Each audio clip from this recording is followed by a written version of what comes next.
නමෝ තස්සේ භගවතෝ අරහතෝ සම්මා සම්බුද්දස්සේ නමෝ තස්සේ භගවතෝ අරහතෝ සම්මා සම්බුද්දස්සේ නමෝ තස්සේ භගවතෝ අරහතෝ සම්මා සම්බුද්දස්සේ යස්ස විතක්ඛා විදූපිතා අජත්තං සුවිකප්පිතා විශේෂා සෝබිකෝ ජහති ඕර පාරං උරගෝ චින්නමිව තචං පුරාණං තී.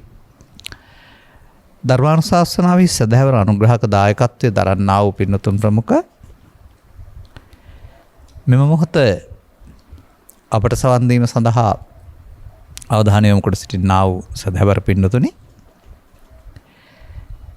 නිවනට පුණ්‍යස්ස වෙන ආකාරයේ ධර්මානුශාසනාවක් කරන්න කියලයි ආරාධිත බෞතුන් අපට ආරාධනය කරලා තිබෙන්නේ.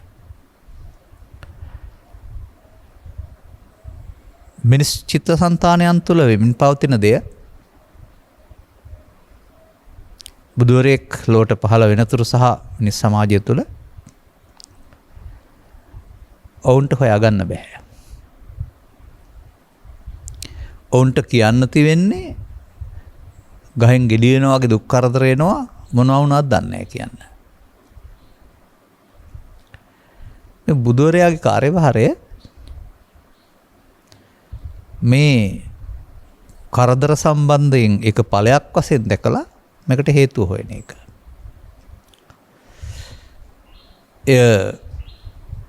ස්වකීය ජීවිතය තුළ කරන පරිශ්‍රණයකින් ලබා ගන්න ප්‍රතිඵලයක්. සත්තයි අද්දුටුවයි. අනතුරු එය උන්වහන්සේලාට පමණක් උරුම දෙයක් වශයෙන් උන්වහන්සේලා දකින්නේ නැහැ. උන්වහන්සේත් උත්තරීතර මිනිසෙක්, ඉන් පසු ඇතිවන්නේත් මිනිස් වර්ගයා. මිනිස් වර්ගයා හැමෝම කිසියම් යහපතක් දකින්නට උන්වහන්සේලා කැමතියි. ඒ නිසා තමයි අර මිනිසාගේ අන්ත දුක්ඛිත භාවයෙන් මුදවන්ට පවෙන් වැළකීම හොඳයි කියන ප්‍රාථමික ඉගැන්වීමක් පවතින්නේ. නමුත් ද්විතීක ඉගැන්වීම කියලා කියන්නේ දුක සහ හේතු පෙන්නලා නැතිව තැන සහ මාර්ගය ගන්න එක උගන්වන එක. ජීවිතයක් ලද මිනිසාට ජීවිතය තුළ උත්තරීතර නිදහසක් ලබා දෙන එක තමයි බුදුවරුන්ගේ මඟ පෙන්වීම. ඒ සඳහා යමක් කමක් තේරුම් ගත හැකි විශේෂ අවබෝධයක් තියෙන්න වෙනවා. තේරුම් ගැනීමේ හැකියාවක් තියෙන්න වෙනවා. ඒක බොහෝ කල සසර සැරීමෙන් තුලින් සහ ඒ පැත්ත පිළිබඳ ගවේෂණයෙන් ඒ වගේම පින්මහිමකුත් තියෙන්න ඕන. යහපත් පැත්ත පිළිබඳ ලැබෙන දෙයක්. ඒක එදත් යම් පිරිසක් හිටියා, අදත් ඉන්නවා, ඉදිරියටත් එනවා. මොකද සත්ව විශ්ය අචින්තයයි, මිය ගියයි කොහොමද කියන්න බෑ. එහෙම එබඳු බුද්ධිවතුන්ගෙන් ශූන්‍ය ජීවිත කාලයක් කියලා එකක් එහෙම නැහැ. සිරසියක් පදපරම පුද්ගලයෝ ඉන්නවා කියලා කාලයක් නැහැ. නමුත් මේ මිනිසාට මග මතුවෙන්න ඕන. මග සම්බන්ධයෙන් තිබෙන්නේ වියටෝ විරෝචනෝ පටිච්චන්නෝ හේවත් විවෘත වුණත් බවරනවා නැත්තන් නැහැ කියන එක. බුදුන් කාලේ මතුවී ඉන්පසු ඊළඟ බුදුවරයා ආයනතුරු මතුවෙන්නට යට වෙනවා කියන එක නෙවෙයි බුද්ධෝත්පාදය කියන්නේ. ග්‍රන්ථයකින් හෝ ගුරුවරයෙකුගෙන් හෝ ආචාර්ය පරපුරකින් හෝ ගණ්ඩ නැතිව අතුරුදහන් වුණොත් අර පිනේ පවේ දෙකේ යෙදීම් එවි පිනෙන් ජීවිතය ලෞකික සුවපත් කර ගන්න වරුණාම ඉතුරු කොටස මතුවෙන්නේ නැහැ. මා දකිනවා ඔය සරියුත් මොගලන් ආර්ය පරපුර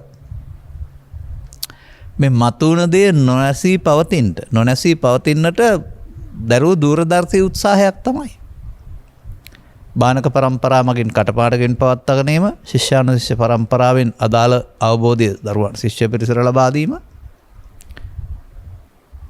එය අතිනත ගෙන යාමේ ප්‍රතිඵලයක් තමයි ග්‍රන්ථාරූඪ කිරීම සහ අද දක්වා සුරක්ෂිත බව. එය පූජනීය ග්‍රන්ථයක් වශයෙන් සලකා ලෝක ප්‍රජාවගේ පූජනීයත්වයට භාජනය කිරීම පමණක් නෙවෙයි බලාපොරොත්තු වෙන්න ඕන. එහිත් අදහන් පෙළදහමක් තිබෙනවා. ඒක ක්‍රියාත්මක වෙන්නේ පොතේ නෙමෙයි අපි ළඟ. අප ඒක උකහාගෙන තේරුම් ගත්තොත් අන්න අපට අර බුදුර හෙලි කරන්න හදපු කාරණාව අපි තුලින් දකින්න හම්බ වෙනවා. එවිට අපේ අනුගමනීය ප්‍රතිපදාව වැරදි බව. අපි කොතරම් හරි කොතරම් හොඳ කොතරම් උගත් කොතරම්වත් බුද්ධිමත් කිව්වත් පෘථග්ජන නම් අපේ අනුගමනීය ප්‍රතිපදාව වැරදි බව තේරෙනවා. ඒ වැරදි ප්‍රතිපදාව මිනිසාට දුක් ගෙනත් දෙන බව බුදුන්වහන්සේ වදාහරනවා. දැන් එහෙනම් ආපහු යන්න කාලය. දැන් වැරදි හදාගන්න කාලය. අපිත් ඔය ළමා කාලේ ඉංග්‍රීසි පාඩම් එහෙම කරනවා ලියවහම වැරදි. ඉතින් වැරදි සෑදීම කියලා අපට එක වචන 3-4 සැරයක් ලියලා අර අකුරු හුරු කරනවා. ඒ වගේ මේ බුදු සමයෙන් මිනිසාට දෙන්න උත්සාහ කරන්නේ ගත කරන ජීවිතය තුළම තවදුරටත් වැරද්දේ අතරමං වී මංවලා වී අගාධයට යම වෙනුවට ජීවිතය ගෙන යන ගමන් උණවැරදෙන් මිදෙන්න සහ යලි වරදක් සිදු නොවෙන්න. මේ වරද කියන වචනේ මම පාවිච්චි කරන්නේ වර්තමාන සමාජයේ තියෙන අර්ථයෙන් නෙමෙයි. සිත කෙලෙසීම දුකටපත් වීමට හේතු චිත්තාභ්‍යන්තරේ ඒකරාශ වීම කියන අර්ථයෙන්. මේ පිළිබඳව කරුණු පැහැදිලි කිරීමේදී මේ මෑත ධර්මදේශනා තුළ කිසියම් කොයි පැත්තෙන් කතා කළත් කිසියම් එක මාතෘකාවක් මතුකට පෙන්වන්නට මා උත්සාහයක යෙදෙනවා. ඒක මගේ පෞද්ගලික වැඩක් නෙවෙයි. ඒක මේ ත්‍රිපිටකය තුල හැම තැනකින්ම උකහා ගන්න තිබෙන දෙයක්. එතකොට ඒ කරුණ මේ තැන්වල තියෙනවායි කියලා පෙන්වනකොට එනම් බුදුවරු ඒකමයි දේශනා කරලා තියෙන්නේ කියන එක පිළිබඳව තේරෙනවානේ. ඒ කුද්දකනිකායේ සුත්ත නිපාත කියන එකේ ගාථා ගොඩාක් තියෙන්නේ. සගාථා වග්ගය කියලාම තියෙන ඔක්කොම ගාථා වලින් තියෙන්නේ. නමුත් ඒ ගාථා එකක 40ක් 60ක් තියෙනවා නම් 40ෙම 60ම ඕන නැහැ. ඒ සමහර දැන් අපි මම සාමාන්‍යයෙන් කතා කරන වග්ග වර්ගයක් තියෙනවා උරග වග්ගය, කග්ගවිසාන වග්ගය කියලා. කග්ගවිසාන වග්ගයේ තියෙන්නේ කඟේනාගේ චරිතය උපමාකට දෙසූ දහම් පෙළ. තව එකක් තියෙනවා. උරග වග්ගය.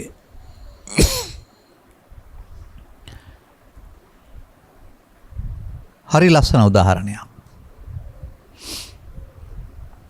ඒකයි මම කියන්නේ බුදුවරු ලෝකේ තියෙන ඕනෑම දෙයක් දැසින් දැකලා ඒ මිනිස් චිත්තසංතානයේ පවතිනා වූ වැරදි ක්‍රියාවකට සහ නිවැරදි ක්‍රියාවකට ගලපනවා. මමත් දැකලා තියෙනවා. ගැරන්ඩියා නායවැනි සත්තු බඩගාන යන රුවර්ග කියලා කියනවා. ඔවුන් කාලයකදී ගස් අස්සෙන් රිංගා ගොස් ඔහුගේ පැරණි හැම එතන තියලා යනවා. අපි කියන්නේ හැව අරිනවා කියලා. බුදුන් වහන්සේගේ කාලෙත් උරගෙන් ඉඳලා තියෙන භාෂාව උන් හැවුන ඇරලා තියෙන බවත් හැවෑරීම බණ කියන්ට යොදාගත් බවත් තමයි උරග වග්ගය කියන්නේ. උරගෝ චින්න මෙව තචං පුරාණං උරගයා තමන්ගේ පරාපුර්බාන හැව අරින්නාසේ. ඒක වැඩක් නැහැනේ. අර අලුත් එකක් හම්බ වෙලා තියෙනවා මේක කරදරයක්. දැන් ඒක ගස් අස්සෙන් රිංගලා ගලවලා දාලා යනවා. අන්න අපට ඒ අනවශ්‍ය කොටසක් උරගයා බැහැර කළාසේ ඔබේ ජීවිතය තුළ ඔබට වද දෙන්නා වූ ඔබේ කරදරකාරයෙක් ඔබ තුළ ඉන්නා වූ එයා බැහැර කරන්න ඕන. බැහැර කරන්න නම් එයා කවුද? මිතුරෙක්ද හතුරෙක්ද? කොයි වෙලාවටද එයා අපි ළඟට එන්නේ? කොහොම කරලාද බැහැර කරන්න කියන මේ ශිල්පය ඉගෙන ගන්න වෙනවා. ඒක ඇතැම් වෙලාවකට පෙන්වන්නේ සටනකට සම්බන්ධ වී සටනේ හතුරන් ඝාතනයකට. තව වෙලාවකට පෙන්වන්නේ ගඟකට සම්බන්ධ ගඟෙන් මුහුදට වැටෙන්නේ නැතුව එතර කරන උත්සාහයකට. ඒකයි මම ඔය කියන්නේ බුදුරන්ට ලෝකේ තියෙන ඔක්කොම දේවල් දැකලා තියෙන්නේ මිනිසා දුකට පැත්තෙන හැටි සහ ගැලවෙන හැටි කියලා දෙන්න. එතකොට ඒ කිසිම කතාවක් රාජ කතාවක් චෝර කතාවක් වෙන්නේ නැහැ. හැම එකේම ඇතුළත සිදුවෙන සිද්ධිය කියන්න බැරි නිසා බාහිර උදාහරණයකින් පෙන්වන එක. එසේනම් බුදුරජාණන් වහන්සේ රාජ කතා චෝර කතා ගාම කතා කිව්වා වූ දෙතිස් කතා කරුවෙක් නොවන බව පෙන්වන්නට නම් නැත්නම් පිළිගන්නට නම් මෑතදී ලියන ලද ග්‍රන්ථර නම් සාහිත්‍ය කිව්වත් කමක් නැහැ. නමුත් නවලෝකෝත්තර සද්ධර්මයේ නැත්නම් අපි කතා කරන ඒ කාලේ තිබෙනා වූ ඔය ජාතක කතා නැත්නම් චරිත කතා කියලා කතා කරන ඒවත් නිකම්ම කතාවක් බවට පත් කරගත්තොත් දෙතිස් කතා වෙනවා. එතකොට බුදුවරයාට මතිකමක්. බුදුවරයා කරන දේ කියන දේ කෙනෙක් වික්ෂුන් වහන්සේලාට ආමන්ත්‍රණය කළේ බ්‍රාහ්මේවා කතා අරියවා තුන්නි භාවේන. යම් බුද්ධ වචනයක්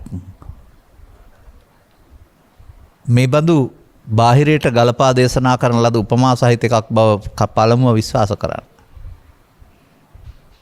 ඊට පස්සේ ඔබට ඒක හොයන්න හිතේ. නමුත් මෑත යුගයේදී ඒ බඳු දේවල් කතා රසාරය සඳහා චිත්‍රපටයක් බලනවා වගේ නාට්‍ය රසයක් විඳිනවා වගේ අතීත සිදුවුන දෙයක් විඳින්නට අදාළ විදිහට කතා බවට පත් කිරීම ඒවැ දහම්සාරය හොයාගන්නට බාධාවක් වෙනවා කියලායි මට කල්පනා වෙන්නේ. බෙබැවින් මේ කතා කරන කාරණය මොකක්ද කියලා හොයන්න වෙනවා. මේකට යස්ස කියන පදයට කවුරුත් නියත වශයෙන් වෙන් කරලා යමෙකුට මමත් යමෙක් ඔබත් යමෙක් ස්ත්‍රියක් හිටියනම් එයත් යමෙක් පුරුෂයෙක් හිටියනම් එයත් යමෙක් භික්ෂුවක් හිටියනම් එයත් යමෙක් භික්ෂුණියක් හිටියනම් එයත් යමෙක්. අන්න එහෙමයි මේක කලාන යන්නේ. නමුත් යම් කිසි පුද්ගලයෙකුට ඔහු සම්බන්ධයෙන් යස්ස විතක්ඛා විදූපිතා ඔන්න වචනය ආවා. යම් කිසි පුද්ගලයෙකුට විතර්ක සම්බන්ධයෙන් අවබෝධයක් තියෙන්න වෙනවා. මොකටද? ඒවා බැහැර කිරීම සඳහා විදූපිතා. අන්න ඔබ කවුද? ඔබ ළඟ තියෙන විතර්ක මොනවාද? ඔබ විතර්ක පාලනය කරනවාද? විතර්ක ඔබ පාලනය කරනවාද? සත්පුරුෂ ආශ්‍රයෙන් සද්ධර්ම ආශ්‍රයෙන් දැනගන්න. විතර්ක ඔබ පාලනය කරනවා නම් ඔබට විදූපිතා බෑ.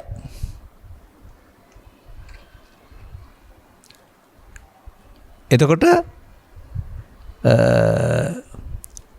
අධ්‍යාත්මිකෙහි ශේෂ වෙනවා. මේක පෙන්වන්නේ අජ්ජත්තං සුවිකප්පිතා ශේෂා. අධ්‍යාත්මික විශේෂයෙන් අධ්‍යාත්මිකයෙන් ශේෂ කිරීම නවත්තන ලද්දේද. අධ්‍යාත්මික කියන එකේ තේරුම එතන සිත ඇතුළත කියන එක. අන්න. දැන් මේ සිත ඇතුළට ශේෂ වීම කියන කාරණාව ද්‍රව්‍ය වශයෙන් දකින්න බෑ. නමුත් ඔබ තුලින් දකින්න ඔබ එහෙම කරනවාද කියලා හිතාමතා කරන්නේ නැහැ. නමුත් ඔබ අනුගමනය කරන ආකාරයෙන් මේක වෙනවා කියන එක ඔබ තේරුම් ගන්න.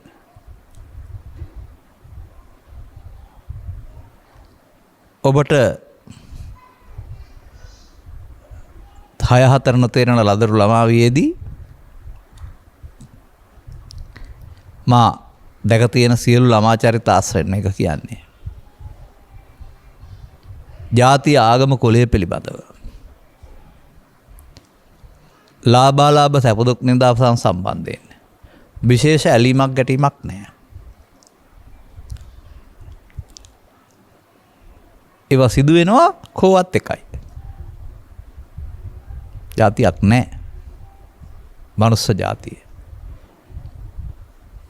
ස්ත්‍රී පුරුෂ භාවය වෙනසවත් අඳුරගන්නේ කියලා දීපුවාම. අනිත්තා සේරම ඊට පස්සේ මව්පියන්ගෙන් ලැබෙන්නා වූ ඉගැන්වීම් අනුව තමයි හරි වැරදි තේරුම් ගන්න. අනතුරුව ජීවත් වීමේදී ඔබට ලැබෙන්නා වූ ප්‍රතිචාර බාහිර සිදුවීම් නිසා ඔබ දක්වන ප්‍රතිචාර අනුව තමයි ඔබ ඇලීමට කැමති වී ගැටීමට ප්‍රතික්ෂේප වීම තුළින් මේ ඇලීම ගැටීම දෙකේදීම මේ අජ්ජත් ශේෂය ඇතුළතට ඉතුරු කිරීම කියන කාරණාව පටන් ගන්නෙ.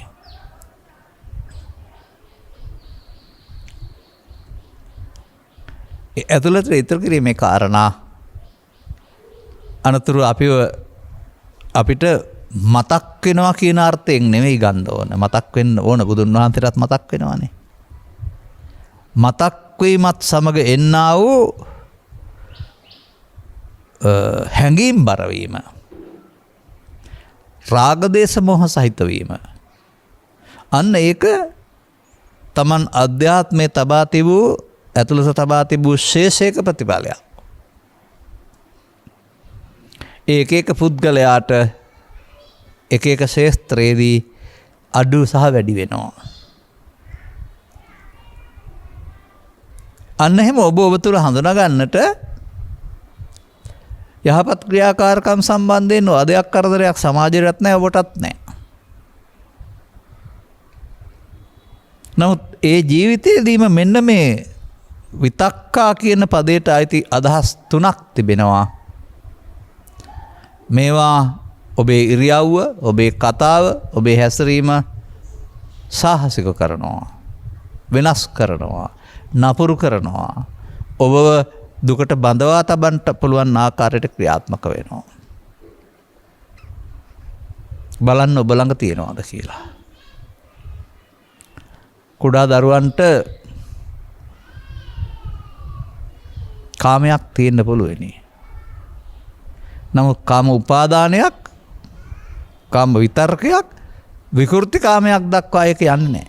විකෘති කාමයක් දක්වා ඒක යන්නේ නැහැ. නමුත් වයසෙන් වැඩෙන්න චිත්ත අභ්‍යන්තරයේ පිළිබඳ ඇතිවන්නා වූ බලපෑම, එයින් එන්නා වූ බලවත් බව බලවත් වෙනවා. ඔබට මේක හොඳටම තේරුම් ගන්න පුළුවන් විදිහ තමයි මේ චිත්ත අභ්‍යන්තරයේ ශේෂ වී තිබෙන්නා වූ දේ ඇවිදින් අපිව මෙහෙවනවා කයෙන් වචනෙන්. ඒක ව්‍යාපාදයේදී පාවිච්චි කරන්නේ තරහේදී ව්‍යාපාද විතර්කය කියලා. එතකොට අපිව බෙදලා පෙන්නනවා ලස්සනට. මේ අපි පුද්ගලයෙක් වශයෙන් කටයුතු කරනවා කියවට අපිව මෙහෙවන්නේ ඒ තැන්වලදී ව්‍යාපාද විතර්කය. ළමා කාලයේ සිට මහලු කාලය දක්වා ක්‍රමෙන් මේක බලවත් වෙනවා කියන එක තමයි බුදුන් වහන්සේගේ ගැන්වීමේ පරිහාන ධම්මං ඕ භික්ඛවේ දේසිස්සාමි කියන්නේ. පිරිහෙනවා කියන්නේ. මේ ක්‍රියාව ඉහවහ යාම තුළ ඉන්නහාට මේක කයට වචනට සීමා වෙන්නේ නැහැ. ඉන්නහාට අවිදරන්න පටන් ගන්නවා. කුඩා දරුවාගේ නම් අතට හුන්නේ පණ ලොකු එක්කෙනා නම් Taman දන්න සියලුම ශිල්ප, දේශපාලන බලය හෝ මන්ත්‍ර යන්ත්‍ර මන්ත්‍ර කුටුකන් බලය හෝ අවියාවදේ දීමේ බලය හෝ ඕනෝ ඝාතන තැත තමන්ට එරෙහිව යම් බලවේගයක් ඇත්නම් ඒ විනාශ කරන්න කල්පනා කරනවා. ඒ සඳහා හැකි හැමදේම යොදා ගන්නවා. දැන් මෙන්න මේ පුද්ගලයා තුළ ක්‍රියාත්මක වෙන්නා වූ මේ බලවේග 3 තථාගතයන් වහන්සේ හඳුන්වන්නේ මිනිසාට හිතකර සැප ලබා දෙන්නා වූ බලවේගයක් කියලා.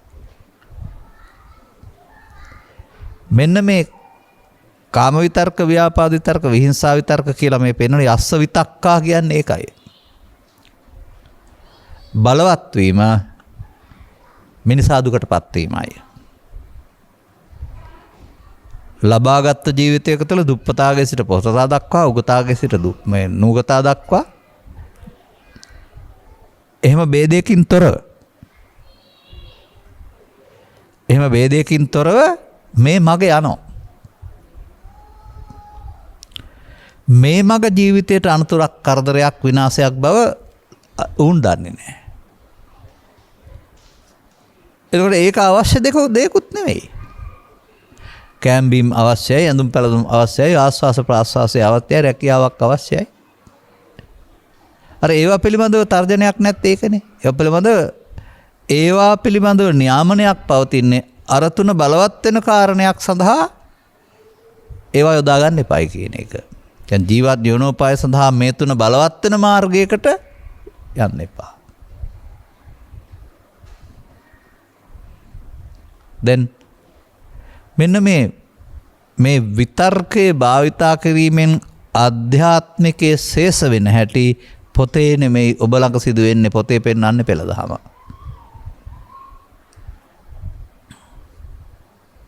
අන්න බණ අහනවා කියලා ඉගෙන ගන්න ඕනේ ඒක. මගේ අතින් සිදුවෙන ක්‍රියාවක් නිසා මම දුකටපත් වෙනවා කියන එක ඔබේ අවබෝධය වෙන්න වෙනවා. ඒක ජීවිතයට එක වතාවක් හෝ අතීතයේ හෝ අනාගතයේ පාලනය කළ හැක්කක් නෙවෙයි. ඒක හැම විටම වර්තමානයේ හා බැඳී පවතිනා වූ වර්තමානයේ ඔබේ ඇස සහ කන සහ නාසය දිවකය උදව් කොටගෙන සිදුවෙන්නා වූ ඔබ කරන ක්‍රියාමාර්ග සමග යන්නා වූ දෙයක්. වෙන වැඩක් එහෙම නෙමෙයි.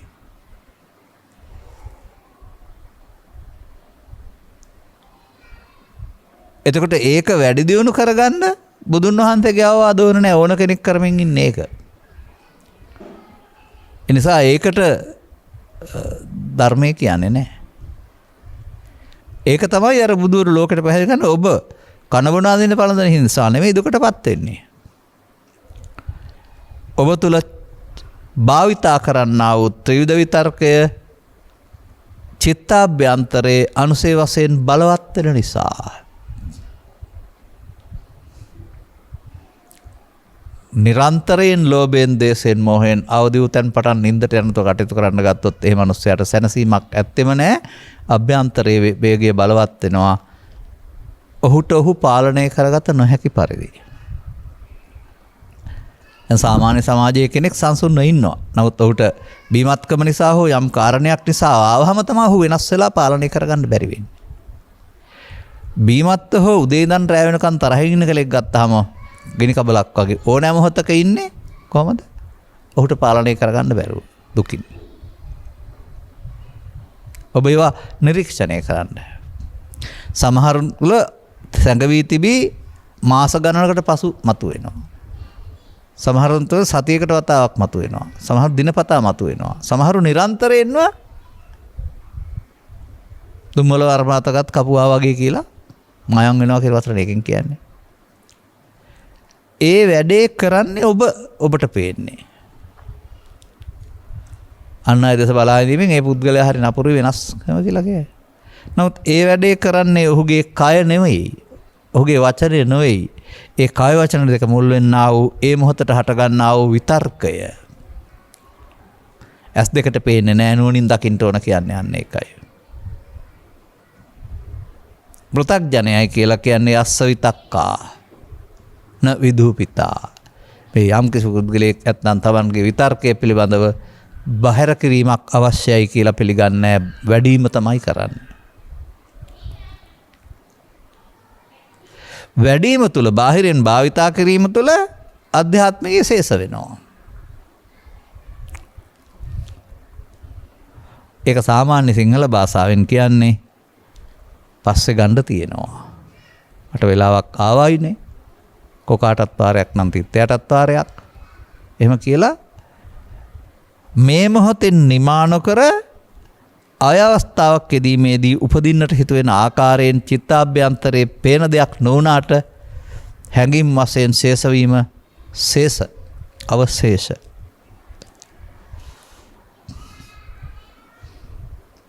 මේක තමයි තවත් තැනක පෙන්වන්නේ බීජයෙන් පැලය ඇති වෙනවා. වගේ මේ තිබෙන නිසා තමයි ඔබට මෙව හටගන්නේ. ඒව නැති කාලෙක ඒව හට ළමා කාලේ ඒව හටගන්නේ බරපතල කාරණයක් නෑ. තිබෙන තරමට සමාජයත් සමග වහන දීමේදී මේවා ඔබේ සම්බන්ධතා පවත්වන්නට බාධා. දැන් තේරුම් ගන්න තරුණ වයසේ දෙදෙනෙක් එක්තැන් වෙනවායි කියලා කියන්නේ මේවා තියාගෙන.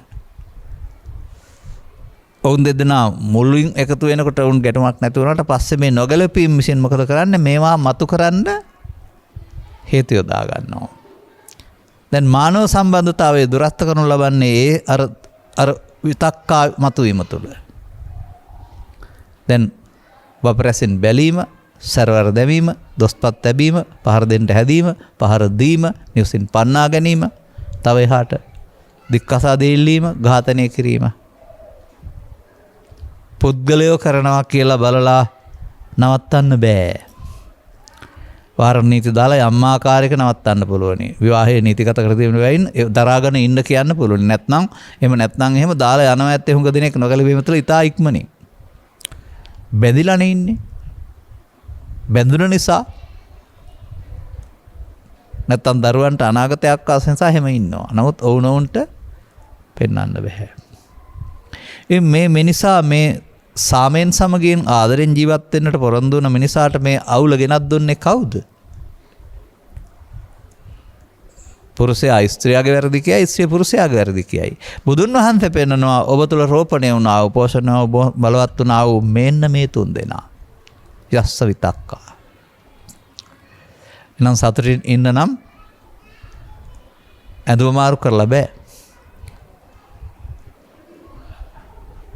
මේ තිදෙනා මනාව හඳුනාගෙන ඔවුන් තිදෙනා ජීවිතෙන් බැහැර කිරීමේ ප්‍රතිපදාවකට එන්න වෙනවා. මම නම් දකින්නේ මහානකම් කරනවා කියලා ඒක. ගෙදර හෝ කැලේ හෝ මේ ඇඳුමේ හෝ ඕන ඇඳුමක. අන්න එහෙමයි අපි මේක පැහැදිලි දකින්නේ. දැන් මේ ත්‍රිවිධ විතර්කයේ භික්ෂුන් වහන්සේ වනාන්තරේ පහන කරගත්තයි කියලා ගෙදර දොරේ ඉන්න විවාහකයගේ දුරස්ත වීම නතර වෙන්නේ නැහැනේ. ත්‍රිවිධ විතර්කයේ ප්‍රහාණය කරගත්තයි කියලා භික්ෂුවක් ගමේ දොරේ හොරකම් කරන පුද්ගලයා ව්‍යාපාද විතර්ක, විහිංසා විතර්ක භාවිත කරලා ගහ මරා ගන්න එක නතර වෙන්නේ නැහැනේ. කවුද කියන්නේ කැලේට විතරක් ගිහින් ඒක හදා ගන්න ඕනේ ඒක පුළුවන් කියලා. ඒක හදන්න ඕන ඒක තියන අය. ඒක හදන්න ඕන එකෙන් වැඩිපුර දුක් විඳින අය. ඒක පිළිබඳ අවබෝධයක් තියෙන්න වෙනවා. ඒක මූලයක් වශයෙන් තිබෙන හැටි එන හැටි භාවිතා කිරීමෙන් යලිත් අවසන් නොවි යලිත් චිත්තාභ්‍යන්තරයට ගොස් යලිත් එන්න ඔබම හදා ගන්න හැටි. දැන් ඔබ පිළිගන්නවාද මෙන්න මේ තබාපති වෙන දේවල් නැවත එන එක තමයි නැවත ඉපදීම කියලා? ඒක නිසා නේද මේ සමාජයේ පවතිනා වූ සියලු නැවත ඉපදීමේ දුක් ටික තියෙන්නේ? ලෝභය, දේශය, මෝහය, ඊර්ෂ්‍යා, ක්‍රෝධය, වෛරය, කාමරාගය, විකෘතිකාමයේ නැවත ඉපදිලා අපරාධ කරනවා. මිනිස්සු ලව්වා. මම නම් නැවත ඉපදීම දුකයි කියන්නේ ඒක තමයි. නැවත උපදින්නේ ඇයි? තියෙන නිසා. ජීවිතෙන් එහා පැත්තටත් තියලා ඉවර නැත්තම් සේසේ නිසා නැවත උපදිනවා. දැන් බුදුරජාණන් වහන්සේගේ ඉගැන්වීමෙන් නැවත උපදීම නැති කරන්නට උගන්වනවා. නැවත උපදීම නැති කරන්න නම් නැවත උපදින්න තියන්නේ නැතුව ඉන්න වෙනවා. මම කතා කරන්නේ ඔබේ මව්කුසකින් ඉපදීම එහෙම නෙවෙයි. මේ වචනේ අර්ථය මම ගන්නෙ. අරමුණු ගනුගමනය කිරීමේදී පරිහරණය කිරීමේදී නැවත උපතක් ලබන ආකාරයෙන් තබන එකට තමයි මේ ශේෂ කියන්නේ. එනම් ශේෂ කොට අවසන් කිරීම පෘථග්ජනයාගේ පමාදවාදී ප්‍රතිපදාවයි. ඔහු මේකට ඇබ්බැහි වෙලා. ඔහුට නොදැනෙන්න මේ වැඩේ සිද්ධ වෙනවා.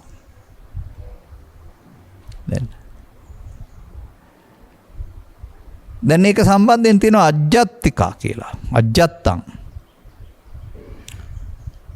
ඔර කියන්නේ ඇතුළ හොඳ නෑ කියලා සමාන්නේ. ඒ තීරණයත් බලපුවම හරි. පුද්ගලයා බොහොම හොඳින් පේන්න හිටියට ඇතුළතින් වල කපන සුළුයි, ඊර්ෂ්‍යා කරන සුළුයි, පරිගන්න සුළුයි නැත්නම් අවස්ථාවක් ලැබුණොත් වැටෙන්නම ගහන. ඒක තමයි ඇතුළ හොඳ නෑ කියන්නේ. ඇතුළ හොඳ නෑ කියන එකේ තේරුම එහෙනම් සේසේත් කාම විතර්කයේ, ව්‍යාපාද විතර්කයේ, ව්‍යාපාද විහිංසා විතර්කයේ බලවත්ව තිබෙනවා සහ ආපුහම අනුකම්පා විරහිතව භාවිතා කරනවා. දැන් බලන්න මිනිසා පිළිබඳ විග්‍රහයේදී උන්වහන්සේ මිනිසා තිරිසන් වෙන හැටි පෙන්වන්නේ ඔහුගේ මේ ත්‍රිවිධ විතර්කයේ බලවත් වීම තුළ. දැන් ජීවිත අවසානයේ දක්වා බලවත් වෙන්න දුන්නොත් හදන්න වෙලාවක් නැහැ නේද? දැන් අර ශේෂවල ඵලයක් තියෙන්න පුළුවන් නේද? ඒ ශේෂවල ඵලය නේද අපි පවෙන් පරලෝ යාම, පිනෙන් පරලෝ යාම, ධානයෙන් පරලෝ යාම කියලා කියන්නේ. දැන් ශේෂ වෙන්න තියෙන එක ශේෂ වෙන්න නොදී ඉවර කරන්න ඕනනේ. දැන් ඇහැට කනට යමක් ගැටෙනකොට ඒ චිත්ත අභ්‍යන්තරයේ තියෙන දේ එනවා. මට මායя එනවා, මට යකා එනවා, මට මරාන මැරෙන්න හිතෙනවා. ඒකේ ඇත්ත සිද්ධිය තමයි ඔබ මේ මොහොතේ කාම විතර්කයේ, ව්‍යාපාද විතර්කයේ, විහිංසා විතර්කයේ හිරකරුවෙක්, ප්‍රාණාපකරුවෙක්. ඔබලවා මේ තුන් දෙනා වැඩ ගන්නවා. ඔවුන් තුන් දෙනා මාරයාගේ නියෝජිතයෝ.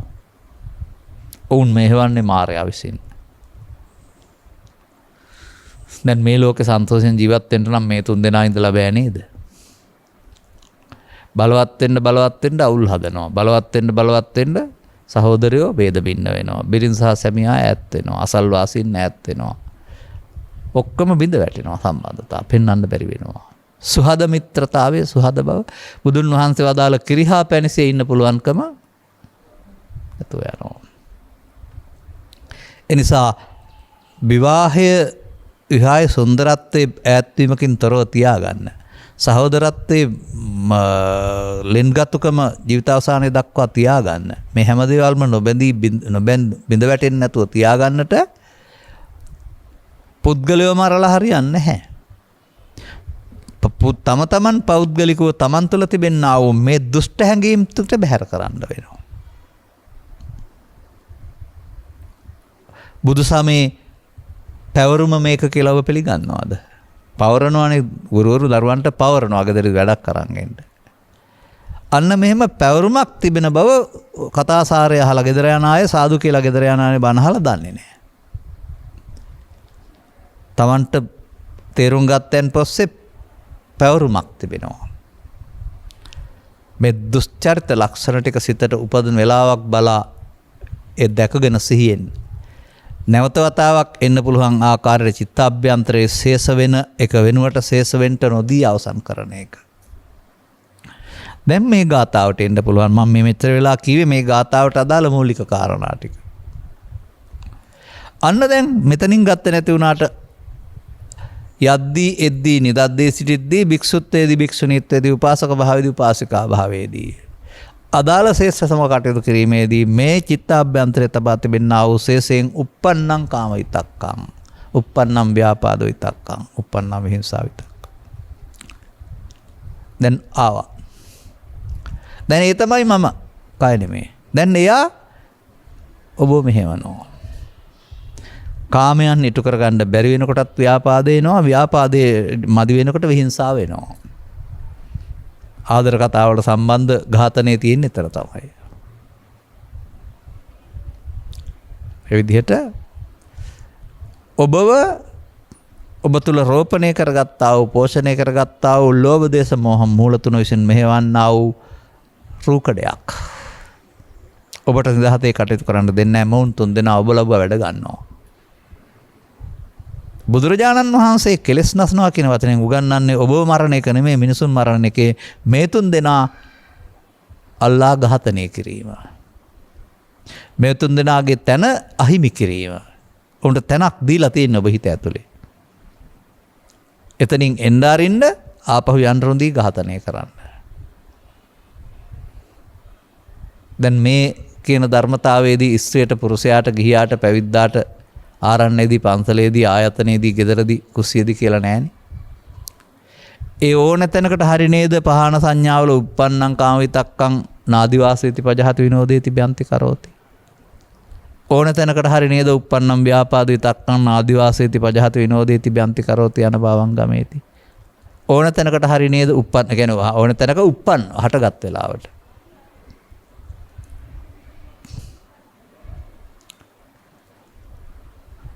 ඒ හටගත් දෙය වර්තමානය හරහා අනාගතයට තැබීම සිදු කරන්නේ ප්‍රමාදවාදියා විසින්, මේ වැරදි කියලා පිළිගන්නේ නැති බැහැර නොකරන්නා විසින්. ප්‍රතික්‍රියා දක්වන්න යන හැම කෙනෙක්ම එහෙනම් තවදුරටත් ඒක උපදින්න තියෙන හේතු චිත්තාභ්‍යන්තරයේ තබමින් මහා විශාල විනාශයක් අනාගතයට කරගන්නවා. මන්දයත් මේ තබන ලද දේවල් බලවත් වීම තුළ ඊළඟ සැරේට එන්නේ වේගවත්ව. අර සුනාමි රැල්ල පිළිබඳව ජාතකපතේ තියෙන්නේත් දනිස් මට්ටමට ආවා, ඊළඟට ගෙල මට්ටමට ආවා, ඊට පස්සේ වසීගෙන යන්න ආවා. මෑතදීකෙත් එහෙම තමයි වුණේ. 3 වතාවක් වෙනකොට ඉහළට. ඒක රටාවක් වෙන්නේ නැති. අන්න වගේ මේ ළමා කාලේ පටන් මේක එන විට සමහර විට අන් අය ලවා උපදෙස් දී, සමහර විට නිහඬව හිටීම තුළින් ඉක්මනින් සංසිඳන්න පුළුවන්.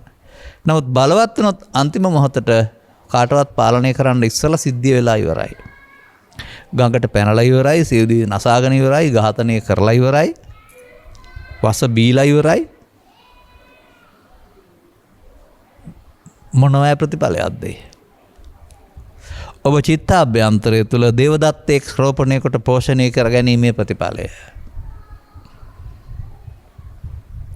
ඔබට එරෙහිව කටයුතු කරන කාම විතර්කය, ව්‍යාපාද විතර්කය, විහිංසා විතර්කය බලවත් කිරීමේ ප්‍රතිඵලය. මේක තියාගෙන ගත කරන ආගමික ජීවිතයක් ඔබට තියෙන්න පුළුවන්. පන්සල ආශ්‍රයෙන් හරි, ආරණ්‍ය ආශ්‍රයෙන් හරි, සුබ සාධන ආශ්‍රයෙන් හරි. ඒවට ඔබට යහපත් විපාක තියෙන්න පුළුවන්. ඒ යහපත් විපාක පවා ඔබට අහිමි කරනවා මේ 3 දෙනා. කෝටිපති, ලක්ෂපති ව්‍යාපාරිකයෝ ඒවා සප සම්පත් විඳින්න සකස් කරන් තිබෙනවා. නමුත් ඔවුන් හිරබත් කන්නේ ඊට පස්සේ. ඒ සම්පත් නැති නිසාද? නෑ, සම්පත් භුක්ති විඳින්න දුන්නේ අර 3 දෙනා ඔබ දඬුවමකට ලක් කළා. නේද? ලබාගත් සම්පත් භුක්ති විඳින්නටත් ත්‍රිවිධ විතර්කය බාධා කරනවා.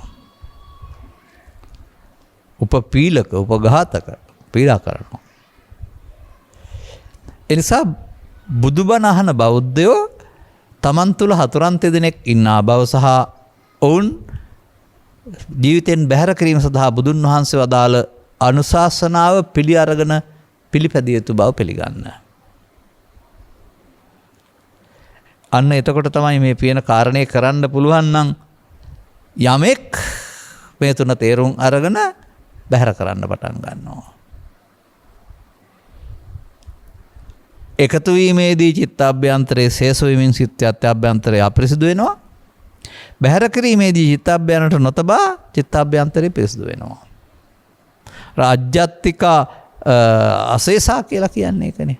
ඇතුළත ශේෂ වෙන්නේ නැත්නම්. අරක තියාගන්න. මෙන්න මේ කටයුත්ත සඳහා ඔබට හෙට කියලා දවසක් එන්නේ නැහැ. ඊයේ කියලා දවසක කරන්නත් හම්බ වෙන්නේ නැහැ. මේ මොහොතේදීම අදාළ ඉරියව්වේදී, අදාළ ඉන්ද්‍රියේදී මේ උපන්නං කියන්නේ හටගත්තට පස්සේ. දැන් මේ පිළිබඳව ඔබට තේවෙනවා නම් මේ කරදරකාරයෝ ටික ඉස්සරහට තිබුවම ආයෙත් හෙට ඇවිදින් වද දෙනවා, අනිද්දාත් වැඩ දෙනවා, මරණින් එහා පැත්තට ඉල්ලන විදිහට කයත් මාරු කරලා දෙනවායි කියලා. සංසාරේ බය, ත්‍රිවිධ විතර්කයේ බලවත් කිරීම තුළ සංසාරේ ගියාම ගොඩ එන්න හිතෙන්නේ නැති. ඒ කියන්නේ ත්‍රිසංගත සත්වයාට ගොඩ එන්න තේරෙන්නේ නැහැ. ඒක ඉන්නව ඇරුණාම. ඊට පස්සේ ඒකේ තිබෙනා වනතුරු වුණවුන් කා ගන්න එක. එතෙන්ද ගිහින් තිබෙන්නේ ත්‍රිවිධ විතර්කයේ බලවත් කරගෙන. ත්‍රිවිධ විතර්කයේ යට කරන්නත් පුළුවන්, ඈත් කරන්නත් පුළුවන්. යට කරපු අය, ඈත් කරපු අය රූපී අරූපී බමතලවල ගියා. නසපු අය නෙමෙයි. ඔවුන්ට එහෙනම් ප්‍රහාණය වළංගු නැහැ. ඔවුන් වෙනත් ක්‍රමයකින් යට කරලා තියෙන්නේ. තථාගතයන් වහන්සේ අනුගමනය පිළිගන්නේ නැහැ යට කරලා තියාගන්න එක. තිබෙනවා නම් තියෙන්න ආරන්නත් එපයි කියලා කියනවා. නමුත් එන්න ඇරලා අවසන් කරන්න කියලා කියනවා. එන්න ඇරලා අනාගතයට නොතබා අවසන් කිරීම නැවති ක්‍රියාමාර්ගය ඔබ පාවිච්චි කරන්න වෙනවා. එතකොට එහෙනම් බුදු සමයේ සම්පූර්ණ ආගමික ජීවිතය නැත්නම් භාවනාව යනු ත්‍රිවිධ විතර්ක ප්‍රහාණයම නේද?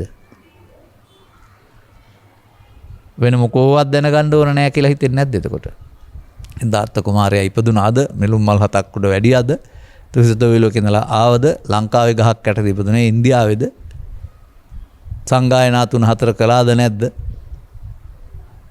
ඕන දේවල්ද මේ? ඔබ මොනවාන දැනගත්තත් ඔබට ඔබේ ත්‍රිවිධ විතර්කයේ පිළිබඳ තේරෙනවා නම් ඒක බලවත් වීම ඔබේ ප්‍රමාදයේ බවත්. ඔබ දුකටපත් වන්නේ ඒ නිසා බවත්. ඒ පිළිබඳව පැහැදිලි කිරීම දිව්‍ය ලෝකේ කියලා දෙන්නේ නැහැ, බ්‍රහ්ම ලෝකේ කියලා දෙන්නේ නැහැ, අපාය කියලා දෙන්නේ නැහැ, වෙනත් ආගමක කියලා දෙන්නේ නැහැ, වෙනත් ලෝකයක කියලා දෙන්නේ නැහැ. මරණින් එහා පැත්තට ගිහින් ওই ටික උගන්වන්න කෙනෙක් නැතුවම වැඩේ සිදු වෙන හැටි දන්නේ නැත්නම් ගැලවෙන හැටි පාරක් කියලා දෙන්නේ නැහැ. ඔබට තේරෙනවා නම් ඔබට කාලය තියෙනවා නම් අර 3 වයසෙන් 1 වයසකදී මෙන්න බුදුන් වහන්සේ වදාළ ඔබ දුකින් ගලවා ගන්නා වූ ආගමික ජීවිතය.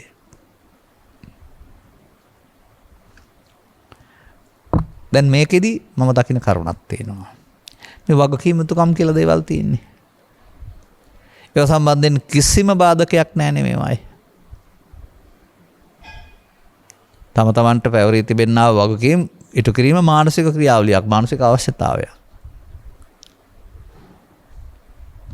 ඒ කාරණා තුලදීම තමයි ඔබට මේ 3 දෙනාගේ බාධා පැමිණෙන්නේ. දැන් වැඩක් කරන්න ගියාම බාධා එනවා කියලා කියන්නේ.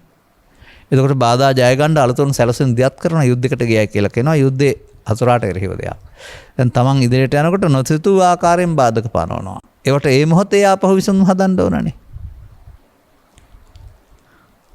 ඒ වගේ සාන්තදාන්ත සැනසිලිදායක ජීවිතයකට මේ 3 දෙනා බාධා කරනවා ඒ විදිහින්.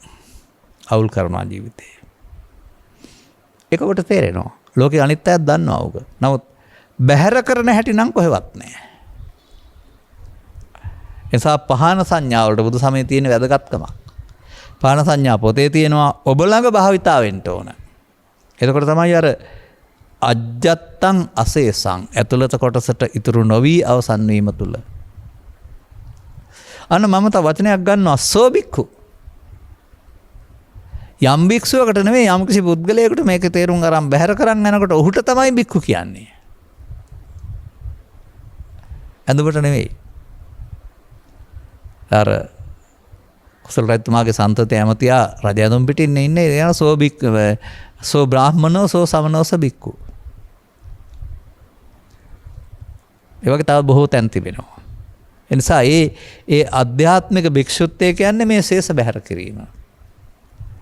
එතකොට බැහැර කිරීමේදී ඔහුට ලැබෙන දෙයක් භික්ෂුත්වය. ඒක පිහිටනවා මට පේන්නේ. අර තමා සරණ කර ගැනීම කියන කාරණාව තුළ බලපුවම කවුරුවත් මොකුත් දෙන්නේ නැහැ මේකේ. ඔය කොතරම් දේවල් දෙනවා කියලා කතා කළත් මහානකම දෙනවා, උපසම්පදාව දෙනවා, තව ಜಾති දෙනවායි කියලා පිටපැත්තෙන් බැලුවට දෙනවා වගේ වුණාට කවුරුත් දෙන්නේ නැහැ. තමන්ට පිහිටනවා. දැන් ඔය ලෝභ දේශ මොහ පිහිටුවේ කවුරුවත් දීලා තමන් අල්ලාගෙනනේ. කවුරුත් දුන්නද? ඔබට නෑ. බාහිර කාරණා නිසා ඔබ ඒවා අල්ලා ගැනීමෙන් පිහිටුවක් ගත්ත සිත තුළ. ඒකත් ඔබේ වැඩක්. හොඳයි බැහැර කරලා දෙනවද? කවුරුවත් නැහැ ඔබ කරන්ට වෙනවා. එතකොට බැහැර කිරීමෙන් ලැබෙන සාන්ත ස්වභාවය කවුරු හරි දෙනවද? නැහැ ඔබට පිහිටනවා. මම පෙන්වන්නේ බුදු සමයෙන් පෙන්වන්නා වූ ආගමික නිදහස. කාටවත් බාධක පනවන්න බාහිර කාරණා තුළින් තහනම් කරන්න පුළුවන් දෙයක් නෙමෙයි ඒක. දැන් සාමාන්‍යයෙන් මම මෙහෙම කතා කරනවානේ. කෙනෙකුට ජීවත් වෙනකොට ඉස්සරහින් පේන්නේ අම්මා. එහෙම නැත්නම් තරහකාරයා කියලා කියනවා. ඒ ලෝකේ කතා කරන විදිහනේ. නමුත් මම කියනවා ඒ පුද්ගලයා උදම්ෙන් සිතේ පහළ වෙනකොට තරහකාරයා ඉන්නේ එයාගේ නෙමෙයි තමන්ගේ හිතේ. ඒ කාන්තාවම ඔබට අම්මා වුණාට තව කෙනෙකුට කාන්තාවක් පේන්නේ. අම්මා පේන්නේ නැහැ නේ දරුවන්ට ඇරුණාම. අනේ විදිහට ඒ උදව්වෙන් තමන් සිතේ හදාගත්ත දේ දකිනවා කියන කාරණාවයි තමයි මේ ත්‍රිවිධ විතර්කය ඔබ පාලනය කරනවා කියන එක තේරුම් ගන්න වෙන්නේ. දැන් මේකට එකතු වීම බලවත් කළ බැවින් ඔබේ ජීවිතයේ ප්‍රමාදය බලවත්. දැන් බුදුන් ගිය පාරේ යන්න ඕන නම් බුදුන් වෙත යන්න ඕන නම් බුද්ධං සරණං ගච්ඡාමි වළංගු වෙන්න ඕන නම් පහන සංඥා පටන් ගන්න වෙනවා. පහන සංඥා ක්‍රියාත්මක වෙන්නේ ඉවසීමෙන්ද නොඉවසීමෙන්ද? නාදිවාසේති කියනවා ඉවසන්නේ නැහැ කියනකට ඉවසීමා කියනවා. ඉවසීම කියන්නේ ඔය යහපත් පැත්තට ඉවසීම කියන එකනේ බාර ගන්නවා කියන එකට ඉවසීම කියන්නේ. එතන. ඒක හොඳයි සැපයි සාන්තයි මම මේකෙන් වැඩක් ගන්න ඕනේ කියලා බාර ගන්න එක තමයි අදිවාසනය කියලා කියන්නේ. එයා අවියක් වශයෙන් භාවිතා කරන්නේ නැති එකට තමයි නාදිවාසේති කියන්නේ. ආදිවාසේති කියනට නාදිවාසේති, පජහති කියන නප්පජහති කියන තැනට පජහති යොදන්න ඕනේ. ඒ තමයි ප්‍රතිපත්ති පූජාවෙන් බුදුන් පිදීම. දැන් එහිදී මේ එනවා. ආවට යාට අනාගතයට යන්න පාරක් නැහැ. එයා පිළිගන්නේ අපේ සටනේ සහායකෙක් වශයෙන්. ඔහු සටනෙන් බැහැර විය යුතු කෙනෙක්. ඒ නිසා තමයි ඔහුට ප්‍රහාණ කියලා පදයක් තියලා තියෙන්නේ. අන්න මේ එකතු නොවීමෙන් චිතින් බැහැරව යන්නේ ඉදිරියට නොතවා කියන කාරණේ තේරුම් ගන්න ඕන ඔබ. අර හිතට තවා අවසන් වීම තමයි ශේෂ. අජ්ජත්තික ශේෂ. අජ්ජත්තික අශේෂ ප්‍රහාණයේදී. දැන් මෙන්න ප්‍රතිපත්ති පූජාවෙන් බුදුන් පිදීම, මෙන්න සෝවාන් සිට රහත් දක්වා කරන්න ඕන භාවනාව. වෙන මොකක්වත් ඕනේ. පොතේ කර්මස්ථාන කීයක් තියෙනවද? දැනගන්න ඕනේ. මන්දයත් මේ පෙන්වන අධ්‍යාත්මික සංසුන් බව සඳහා උන්වහන්සේ අර්ථ විග්‍රහයක් පෙන්වනවා. ලෝභක්ඛය, දේසක්ඛය, මොහක්ඛය. අර සේ කරන්න ඕනනේ. අන සේ වෙනුවට ඔබ වැඩෙන පාරේ යනවා කියන එක නේද මේ බණ දන්නේ නැහැ කියන්නේ. ආගමික නමක්, ආගමික ඇඳුමක්, ආගමික ස්වභාවයක් තිබුණාට මේ වැඩෙන පාරේ යනවා නම් ඔබ ආගම දන්නේ නැහැ. ඔබට බුදුසමයෙන් උගන්වපු අධ්‍යාත්මික ආගමික ජීවිතේ නැහැ.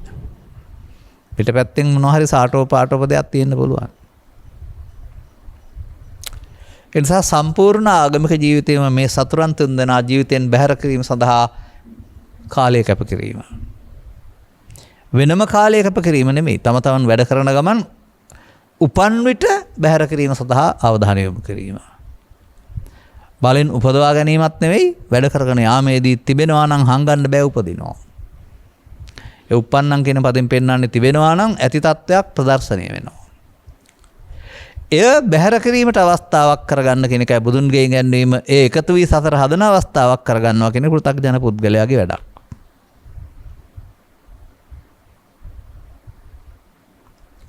එහෙමනම් 60ක් 70ක් 80ක් යනකල් එකතු වුණොත් එහෙම ඊට පස්සේ හදන්න ගොඩාක් තියෙනවා. දැන් ජීවිතය අවදානම් කොයි වෙලාවෙ පරලොයයිද දන්නේ නැහනේ. හදාගන්න කාලයක් නැහැ. අර හදාගත්ත විතර්කේ නිදාණයෙන් පරලොය යන්න වෙනවා. දැන් ජීවිතේ විඳින්න කාලයක් නැහැ.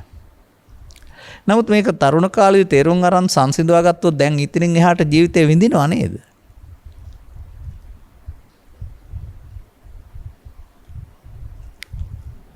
ලෝකෙ මතුවෙන ඕනෑම ප්‍රශ්නයක් සම්බන්ධයෙන් එතකොට බුදුන් වහන්සේ වදාරන්නේ පුට්ටස්ස ලෝක ධම්මේහි. ලෝක ධර්ම ඔබට තර්ජනය කරයි. නමුත් ඔබ ළඟ ඇතුළතින් උපදින්නට බාර ගන්න ප්‍රතික්ෂේප කරන්න බාර ගන්නා නැත්නම් ශේෂ නැත්නම් ඔබට වදින්නේ නැහැ, ඔබට රිදෙන්නේ නැහැ. අත්හදා බලන්නකො මේක නේද නිවීම කියන්නේ කියලා. අනතුරු මැද, කරදර මැද සුවසේ ජීවත් වීමේ කලාව. ජලබිය, යුදබිය, ගිනිබිය, තව නොයෙකුත් දරිද්‍රතා ප්‍රශ්න ලෝකයේ තිබියදී ඒවා ඇතුළට වදින්නේ නැහැ. දැන් බලන්න. සේලෝ යතා එක ගනෝ වාතේනන සමීරති ගාතාවරම් බලන්න. හුලං හමන් නැද්ද? හමනවනේ. ගස් අනිත් ගස් වලට වැදිලා පෙරලෙනවා. නමුත් සිදුරු නැති ගල දෙපැත්තෙන් හුලං යනවරම හෙල වෙන්නේ නැහැ. අන්න ඒ වගේ අටලොදහමට කාරණා ලෝකේ එදත් අදත් ඉරේට සිදු වෙනවා. ඒවත් බාර ගැනීම තුළින් විතර්කය විශ්ෙන්ද ගියාම තමයි අපි ගිනිගත්ත පුද්ගලයෝ බවට පත් වෙන්නේ. අන්න ශේෂ ඇතුලේ නැත්නම් මේ උපදින්න කාරණාවක්. දැන් කොයි දේ ආවත් ඔහු උපේක්ෂා සහගතයි. ලාභයේ, අලාභයේ, සැපේ, දුකේ, නිന്ദා ප්‍රශංසාවේදී උපේක්ෂා සහගතයි. බඩගින්න හරි විපාසය හරි මරණීය නැත්නම් දරා ගන්න පුළුවන්. මැරෙන්න ඉස්සලා නම් වතුර බොන්නත් ඕන, ආහාර ගන්නත් ඕන. නමුත් ඒව සම්බන්ධයෙන් ඒ බාධක යම් ගමනකදී ඇති වෙන්නා වූ දැන් අප දන්නවා යෝධ හමුදා පුහුණු වැනි කාරණාවලදී අපට තියෙන ආහාර නෙමෙයි බාධක ජය ගන්න ආකාරයේ උගන්වනකොට වනාන්තරේ තවත් දේවල් උගන්වනවා. ඒ ජීවිතය රැක ගන්න නිසානේ. අනේ වගේ මේ බාධක නැත්තේ නෑ ජීවිතේට. නමුත් බාධක බාර අරගෙන නොසන්සුන් වෙන්න ගියාම යන්නේ වෙන පැත්තකට. එතකොට අපි දොස් පවරන්නේ බාධකයට බාධක ඇති කරන්නාට. ඒ දොස් පැවරීම අපි ළඟ තියෙන විතර්කයේ ප්‍රතිපලයක්. යම් යම් හේතු නිසා යම් යම් ඵල සිදු වෙයි. ඒකට වැරදිකාරයෝ අපි නෙවෙයි. නමුත් අපිට මේවා අපේ ලේනරක් කරගන්න කාරණා බවට පත් කරගන්නේ පෘථග්ජනකා නිසා. දැන් අටලෝ දහමේ කම්පා නොවිය යුතුයි කියන උගන්වනවා ඉස්කෝලපති දහම් පාසල්පති. ඉගන්නවා ලියලත් තියෙනවා කම්පා නොවිය යුතු කියලා රචනත් ලියලා ඇති. හැබැයි අටලෝ දහමට අදාළ කාරණයක් එදුනහම අඬනවා දඩනවා වැල පෙනවා ගහවන්නවා කපා ගන්නවා කොටා ගන්නවා. ඒ මොකද? අර ප්‍රායෝගික යොදා ගන්න ඕන අවස්ථාවට යොදා ගන්න තේරෙන්නේ නැහැ. ඒ අවස්ථා යෙදෙන්නටත් ඕනේ යෙදුනහම අනිත් වෙනත් ආකාරයකින් කටයුතු කරන්න ඕන. අනිත් පුද්ගලයා කටයුතු කරන ආකාරය අසිහියෙන් තේරුම් ගත්ත පුද්ගලයා මම මේක චිත්ත අභ්‍යන්තරයේ ඇතුළු වෙන හැටි පෙන්වලා තිබෙනවා විවිධ දේශනාවල. අද මම ඒකට කාලය ගන්නෙ නෑ. මොකද ඒක විනාඩියකින් කිව්වට මදි ටිකක් විස්තර කරන්න වෙනවා. අද ඒක වචන නැතුව පාවිච්චි කරනවා.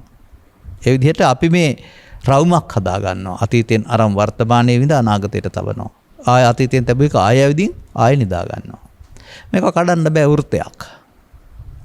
මිනිසා තුළ ඒ වෘත්තය ක්‍රියාත්මක වෙනවා. බුදුරජාණන් වහන්සේ මේක අන්න බුදුන් වහන්සේගේ විශේෂ සොයා ගැනීම මේක අතීතයේ නිසා ආවට ආය තිබෙන්නේ නැත්නම් එයා එළියට යනවා. එතකොට මේ තියපු ඒවා සේරම ඉවර වෙනකොට තමයි අර අජ්ජත්තික අශේෂ ඇතුළත එහෙම වුණත් මොකද වෙන්නන්නේ? අන්න ඒ தത്വයට පත්වෙන පුද්ගලයාට කියනවා සෝබික්ඛු. ඔහු කාම ලෝකයේ ඇවිදින මග සෝබික්ඛු ජහති ඕරපාරං. ඔහු අපායේ දිව්‍ය ලෝකේ බ්‍රහ්ම ලෝකේ යන මග ඒක තමයි ඕරපාර කියලා කියන්නේ. අතහරිනවා. ඔහුට එහෙ ගිහින් ලබන්න දෙයක් නැහැ. මෙහි ලැබිලා තියෙන්නේ උත්තරීතර තනසීම. එතකොට ඔහුට අපායයි දිව්‍ය ලෝකේ බ්‍රහ්ම ලෝකේ යන්න දෙනවා. ඒකයි ඔක්කොම හැවක්. ගැරන්ටි හැව වගේ. අතහරින්න තියෙන දෙයක්. ඒ අතහැරුණේ අර ඒක අතහැරපුවාම. ඒවා තියෙනවා නම් මේ යන්න දේවල් තියෙනවා ලබන්න දේවල්. ඒකයි මම කියන්නේ බුදුන් වහන්සේට ගැරන්ටි හැවත් නිවන් මාර්ග පෙන්වන්න උදාහරණයක්. ගැරන්ටි හැව ඔහු පාවිච්චි කරපු එකක්. නමුත් දැන් ඔහුට වැඩක් නැහැ ඒක. ඒ කාම විතර්කේ ව්‍යාපාද විතර්කේ ඔබේ වාසියට පාවිච්චි කළා ඔබ ඒ කාලේ. නමුත් මේකෙන් වද දෙන්නේ කියලා තේරුණාම දැන් ඒක වැඩක් නැහැ. ඒක අතහරිනකොට ඔබ සංසාරේ අපාගමන දිවි ලෝකවේවත් ඒවා වැඩක් නැහැ ඉන් එහාට. එහෙනම් ඔබටත් තේරුම් ගන්න පුළුවන් කාරණේ තමයි මේ උදාහරණය තුල ජීවිතයට අනවශ්‍ය කොටසක් අත්‍යවශ්‍ය කොටසක් බවට පත් කරගෙන චිත්තාභ්‍යන්තරයේ තිබිට ගනිමින් භාවිතා කරනවා. මේ ඔබේ ජීවිතයේ අසහනය පීඩාව දුක් ගෙනත් දෙන බව ඔබට වැටහෙන්නේ නැහැ. බුදුරු කියා දෙනතුරු. මේ ටික බැහැර කරනකොට ජීවිතය ඉතුරු වෙනවා. එතකොට ජීවිතය විඳින්නත් පුළුවන්. ඒ ටික බැහැර කරන එක හරියට ගැරන්ඩියෙක් නායක Tamanගේ පුරාණ හැව බැහැර කරනවා වගේ. ඉතින් මේ ගාථා 40 ගානෙම පෙන්වන්නේ එක පැත්තෙන් අරගෙන හැව බැහැර කරන හැටිමයි. එක ගාථාවක් පාසා තිබෙනවා. එක දිගට කියන්න ගත්තොත් එකම කියවෙන්න නිසා අපි සතියක් මාසයක් කරලා තව එකක් ගන්නවා. මේ ඔබ ගැන නේද කතා කළේ? දැන් ඔබට තේරුම් ගන්න පුළුවන්ද බුදුහාමුදුරන්ට ලෝකේ තියෙන ඕන දෙයක් පෙවුනහම ඒක චිත්තාභ්‍යන්තරයට ගලපා පරිහාන ධම්ම සහ පරිහාන ධම්මන් දේශනා කරනවායි කියලා. බණ කියලා අලුත් දෙයක් නැහැ කියලා. උදාහරණාශ්‍රයෙන් ඔබ තේරුම් ගත්තාම ඔබ ප්‍රායෝගික වෙන්න වෙනවා. දැන් මෙන්න මේ ආපහු යන අතහරින පුද්ගලයා බුදුරජාණන් වහන්සේගේ භික්ෂු භික්ෂුණී උපාසක උපාසිකා ආර්ය ශ්‍රාවකයෝ නමින් හෝ ඇඳුමින් නෙවෙයි. ඔවුන් තමයි අර සෝබික්ඛු. ඔබටත් මේ ගෞතමයන් වහන්සේගේ ශ්‍රාවකයෙක් බවට පත් වෙන්න නම් මේ යස්ස යම් කෙනෙක් ගාත වෙනවා විතක්ඛා විදූපිතා වෙන්න වෙනවා. විතර්ක ටික විනාශ කරලා බැහැරලා කදාන්න වෙනවා. අභ්‍යන්තරයට නොතබා සම්පූර්ණයෙන් පිරිසුදු කරගන්න වෙනවා. අර නොතැබීමෙන් තමයි එන්න හේතු බැහැර වෙලා යන්නේ. එතකොට ශේෂ නැහැ අශේෂ. අධ්‍යාත්මික අශේෂයි. දැන් අර ඇතුලේ නරක මිනිස්සුන්ට තමයි ඇතුල හොඳ නැහැ කියලා. දැන් ඇතුලේ නැතුවම එන්න දෙයක් නැහැ. ඒක යම්කිසි මිනිස්සා සඳහා චිත්තාකර්ෂණයක් වෙන්නත් පුළුවන්. මොකද එහි පුද්ගලයෙක් සම්බන්ධයෙන් අමාරු විදාන විනාශ කරන අදහසක් නැති විට ආකර්ෂණයක් තියෙන්න පුළුවන්. අදාළ කරුණු තේරුම් ගැනීමට ධර්ම ශ්‍රවණය කරන්න. දැක්ම ගැඹුරු කරගන්න. අනතුරුව Taman ගත කරන ජීවිතය තුළම අන් අයට නොදැනෙන්න ඔබට ආගමික පැවිදි ජීවිතය, ඇඳුමේ පැවිදි ජීවිතය නෙමෙයි. මේ ත්‍රිවිධ විතර්ක බැහැර කිරීමේ ආගමික ජීවිතය ආරම්භ වෙනවා. ආරම්භ වුණොත් අවසානය දක්වා යනවා. ඒ සැනසීම උදා කරගන්න ඔබට නුවණැස ලැබේවායි කියන සුභාශිංසනයේ ප්‍රාර්ථනා කරමින් මම ධර්මානුශාසනාව මෙතකින් අවසන් කරනු ලබනවා.